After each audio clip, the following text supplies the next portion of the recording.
In today's video, I'm going to teach you Notion Mail, how to get to inbox zero. Let's start by opening Notion Mail in your web browser and heading to your inbox. You'll see all your incoming emails listed in the main inbox. If it looks a bit busy, that's okay. Our goal is to bring structure so you can move toward inbox zero with confidence. At the top of your inbox, click Add View. Views are your best friend here. Think of them as smart focused windows into your email, each one showing only what you need to see for a particular context. This is how we turn a noisy inbox into manageable, meaningful buckets. After you click Add View, you'll be prompted to describe what this view should contain.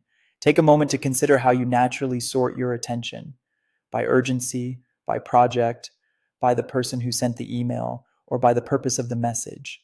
Keep it aligned with how you work day to day so the system helps you, not the other way around.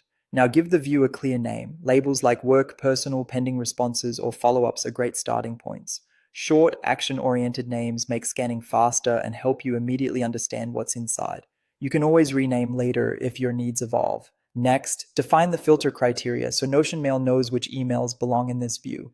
You can target specific sender addresses, keywords in the subject line, or other identifying rules that make sense for you. Aim for criteria that are specific enough to catch what you want without pulling in unrelated messages. If you're unsure, start narrow. You can widen the net once you see what lands there. When you're ready, click Send to create the view. Give Notion Mail a moment to process. It will build the view and backfill any existing messages that match your filters. Once the view is ready, click Continue to confirm and proceed. This locks in the basic setup so you can start using it right away. Now select Filter from Inbox. This tells Notion Mail to route messages into their designated views instead of letting everything pile up in the main inbox. It's a small step that makes a big difference in keeping things tidy. Click Save to apply all your changes. Saving ensures your work persists and the rules start working consistently.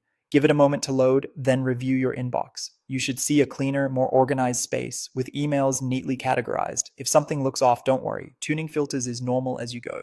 And that's it. By using views and filters in Notion Mail, you'll reduce clutter, stay organized, and manage emails with less stress. If you found this tutorial helpful, don't forget to like this video and subscribe to my channel for more Notion tips and tutorials.